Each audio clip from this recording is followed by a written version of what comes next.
On today's show, the Nets clinch a bottom three finish with their loss to the Bucks. I'll dive into what Brooklyn's lottery odds will be and what fans can take away from this late season stretch on today's episode of Locked On Nets.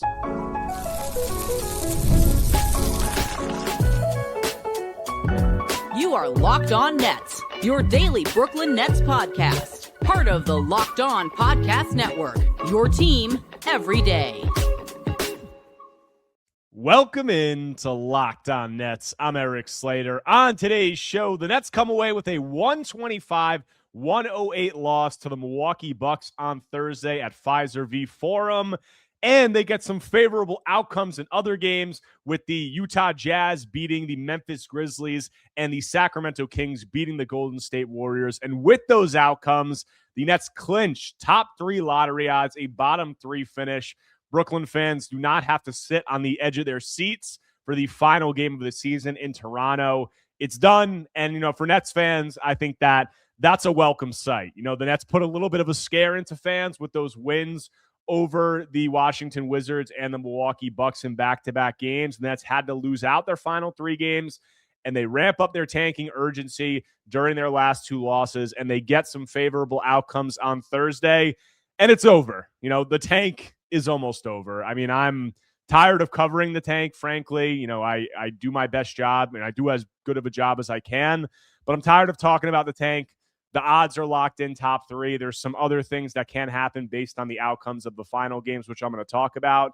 But this is everything that Nets fans have wanted. I mean, this is, I'm sure there's some fans who would have preferred them to get up into that number one spot. But, look, take what you can get at this point. Last season, this is what a lot of fans were, kind of yearning for and calling for the team to do, and the team didn't tank as hard. And they really, following those back-to-back wins over the Detroit Pistons, the Memphis Grizzlies in March, they've tanked pretty hard, for the rest of the season, just about as hard as you could expect them to. And they've come away in the bottom three, which is really all that you can ask for. And, after these outcomes, I mean, you look at the Nets are now going to have the top odds to land the number one pick at 14%. They're going to have the top odds to land in the top four at 52.1%. Their most likely spots are actually fifth, 14.8%, and sixth, 26%. And they can't fall lower than seventh. And the probability of them falling to the seventh pick is only 7%. So 93% chance they're going to pick in the top six. Best odds that you can get at number one or landing in the top four. So, at the end of the day, with how hard some of these other teams were tanking for this entire season, and especially down the stretch, and that's gotten to the top three. And I did an episode last week about why I felt the season was a success. And most of that was predicated on the expectation that the Nets were going to get into the top three. That was before those wins over the Wizards and Bucks. That, was clouded a little bit during recent games, but the Nets ultimately get it done. And, tonight they had been unlucky in, those two tank games against the Wizards and the Bucks. But, the game against the Pacers, they, really came out on the right end of shooting variance. And that was the same thing again tonight against the Bucks. And frankly, the Pacers and the Bucks didn't have as much incentive to tank as the Nets, and the Nets out-tanked them. I was kind of surprised by some of the decisions that the Bucks made tonight, frankly, playing guys like Miles Turner, Kyle Kuzma, AJ Green, Taurean Prince, like all of these guys played. And, the Bucks were tied with the Bulls for the 9th lottery spot going into this. And the difference, is only marginal if they leapfrog the Bulls. But still, I was a little bit surprised. And you look at the shooting variance of the Nets were on the wrong end of during their last Bucks matchup where the Bucks shot, I think, 15 of 45 from three or something along those lines. It was a complete 180 tonight. I mean, AJ Green makes 11 threes in this game. I think that's a single game franchise record for the Bucks, but he's 11 of 16. Cormac Ryan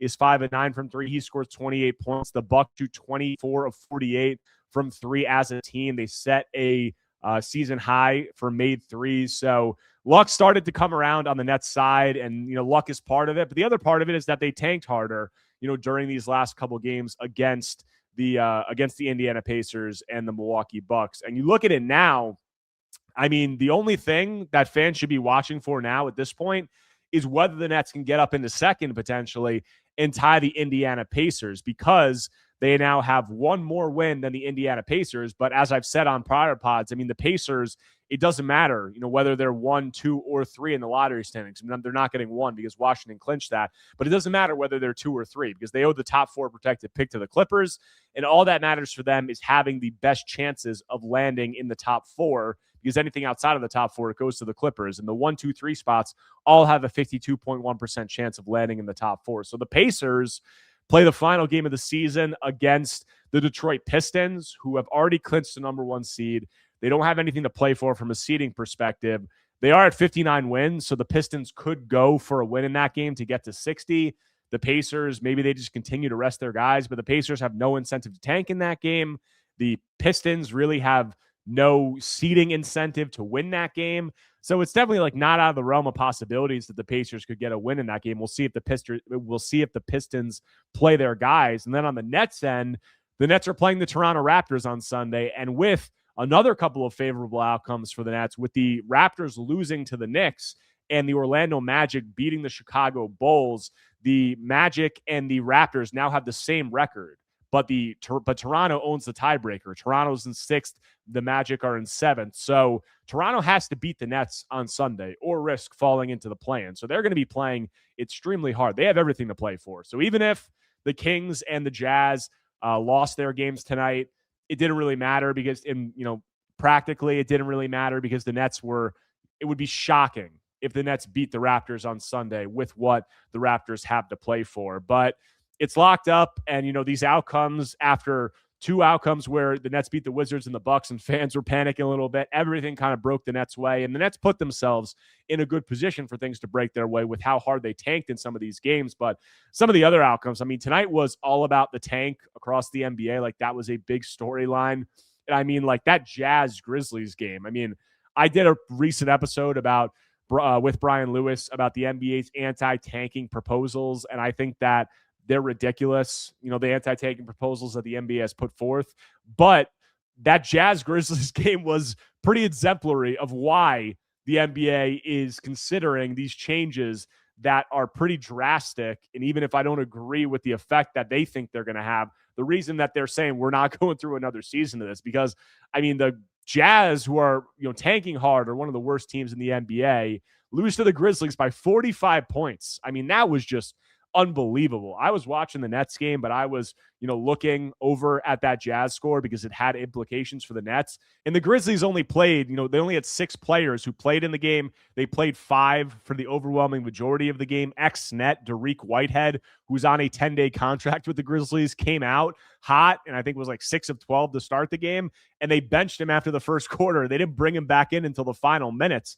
And they played 5 guys for, the second, third, and most of the fourth quarters because they were that serious about tanking. And that's just it's getting to a point where, I've obviously been vocal about the Nets needing to tank harder, and they started doing that during this stretch to close the season much harder than they did last year.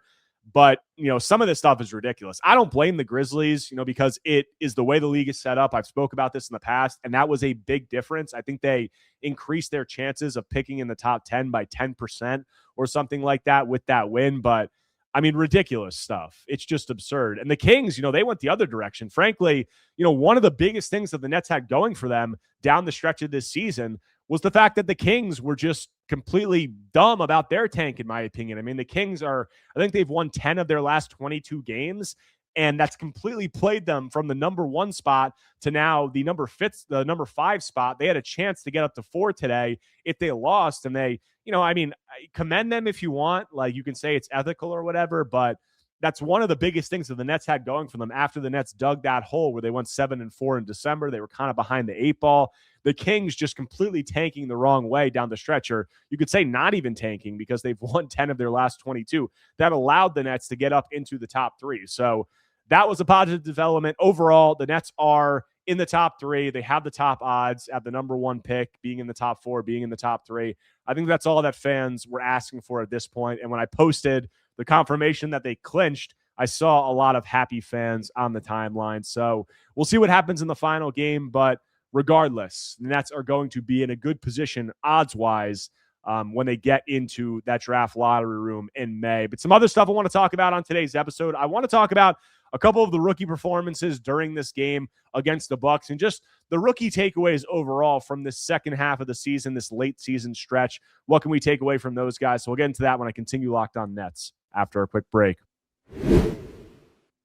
Guys, Way Day is here, and if you've been thinking about upgrading your space, this is the time to do it. We're talking about some of the best deals of the year on furniture, decor, outdoor essentials, everything you need to refresh your home.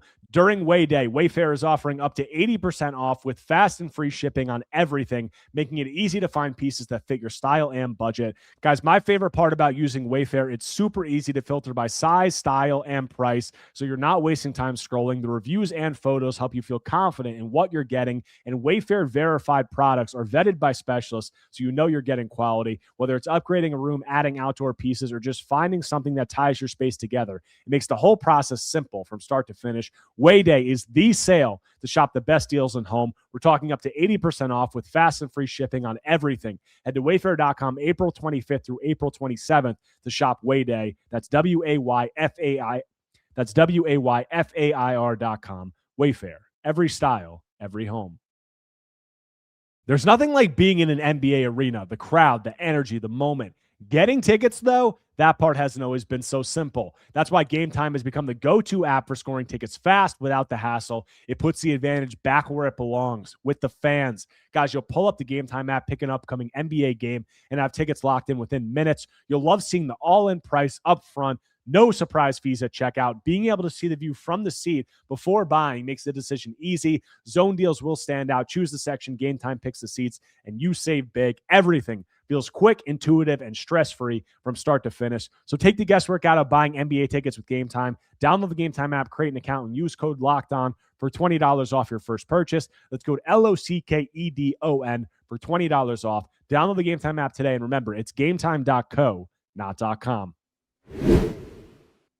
Coming back from the break, continuing today's Locked On Nets episode following Brooklyn's 125-108 loss to the Milwaukee Bucks, a loss that clinched them the top 3 lottery odds, or a spot in the top 3 lottery odds, whether 3 or 2, we'll see. But I do want to talk about some of the performances in this game tonight. And look, I'm not going to take too much away from this game overall because the Nets were tanking extremely hard. They played 7 guys. They played without a center for the entire game. It is what it is, but you know, the rookie performances, Ben Suraf and Nolan Troy were the rookies who played in this game. And the thing that stood out to me about those 2 guys in this game was just the 3-point shooting struggles, because the Bucks played a zone defense for a large portion of this game, and that seemed like a strategy where they sagged off of certain shooters. And Ben Suraf and Nolan Troy were guys that were frequently being sagged off of, and they were not able to make the Bucks pay. They combined to shoot 4 of 18 from 3. Nolan was 1 of 9. Ben was 3 of 9, but Ben had missed his first 5 or 6. So those guys, that has been a common theme for them this season, them not being able to make teams pay from 3, unless it's Nolan Troy down the stretch of a game against the Wizards that the Nets really needed to lose.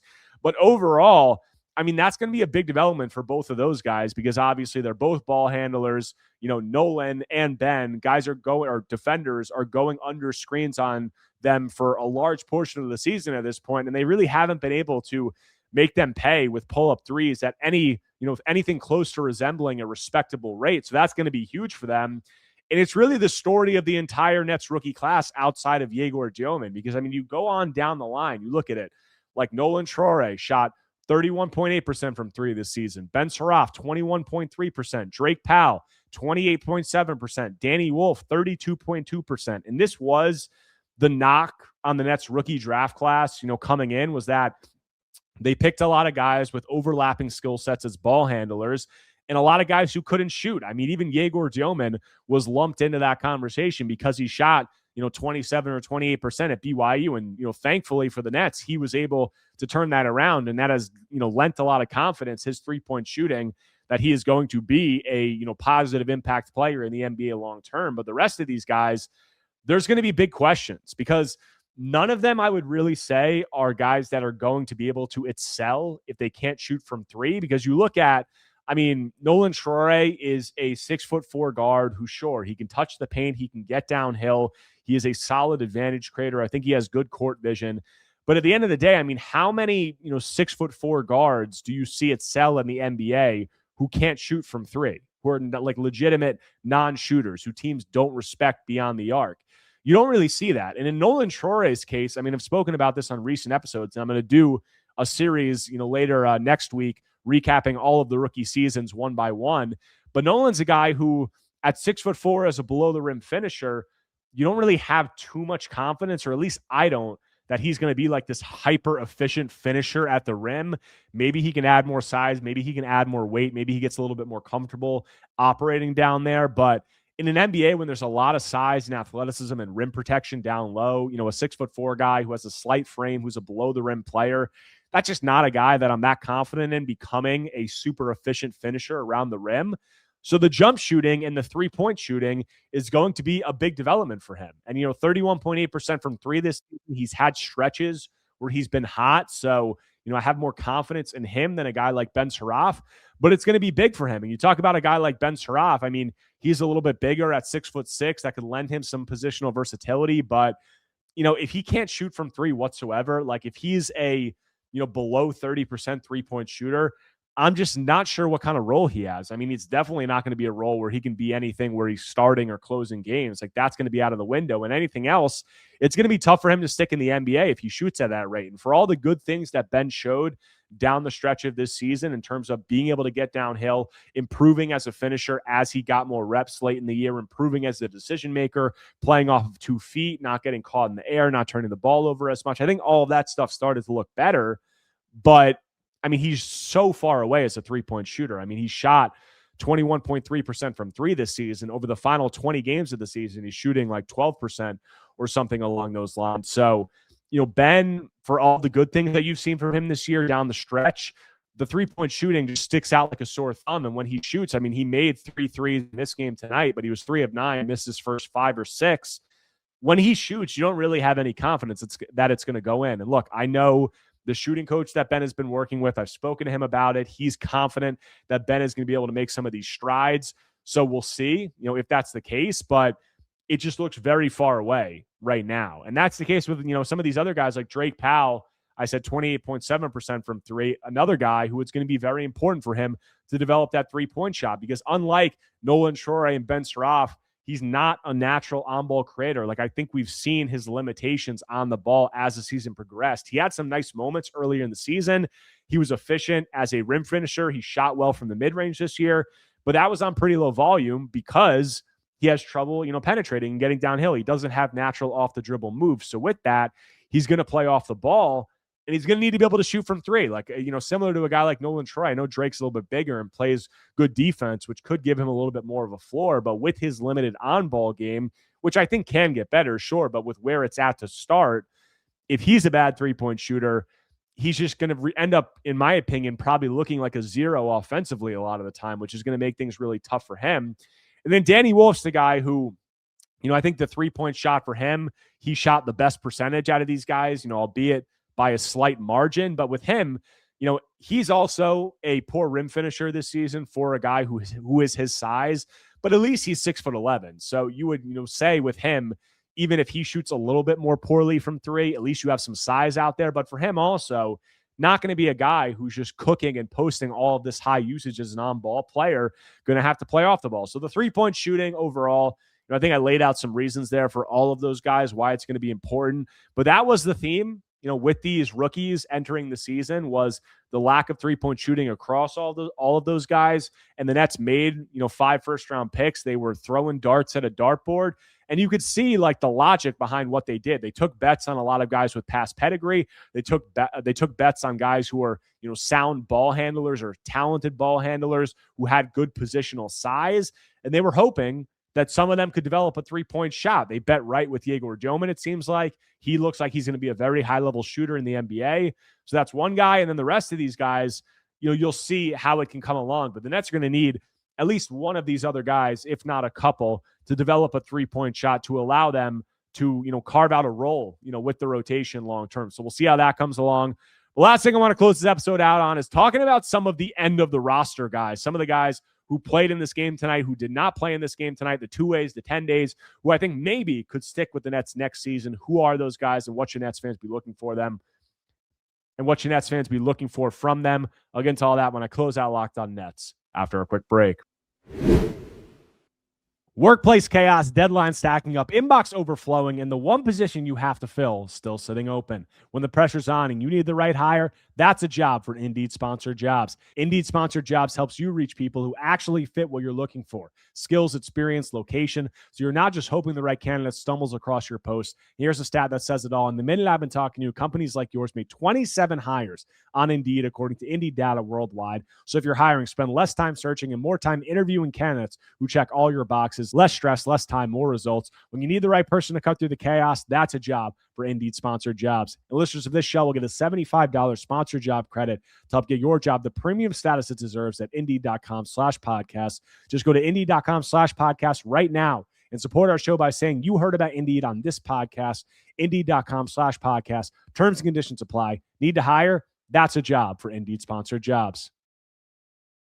This episode is sponsored by BetterHelp. Financial stress is something a lot of people are carrying right now, and it's not just numbers. It can affect your sleep, your relationships, and your overall mental health in ways that build up over time. And the reality is, struggling with money doesn't mean you failed. Sometimes it just means you haven't had the right kind of support. It's something I've thought about, how easy it is to put pressure on yourself financially without really talking about it, the stress that comes with trying to figure out everything on your own, the expectations you feel to have everything together, and how that pressure can split into other areas of your life. Therapy isn't about financial advice. It's about working through the stress, the anxiety, and the emotions that come with it. With over 30,000 licensed therapists and more than 6 million people served, BetterHelp makes it easier to get matched and start focusing on what you need. When life feels overwhelming, therapy can help. Sign up and get 10% off at betterhelp.com/LockedOnNBA. That's betterhelp.com/LockedOnNBA.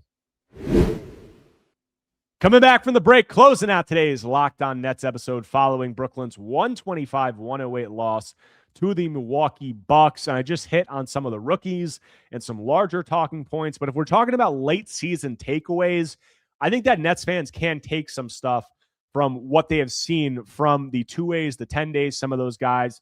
And if we're talking about it, I think that all of these guys have shown encouraging flashes, whether you talk about a Malachi Smith, a Chaney Johnson, a EJ Liddell, a Tyson Etienne. I mean, Tyson Etienne tonight scored 21 points, made a career-high 6 threes. He scored 15 points in the first quarter.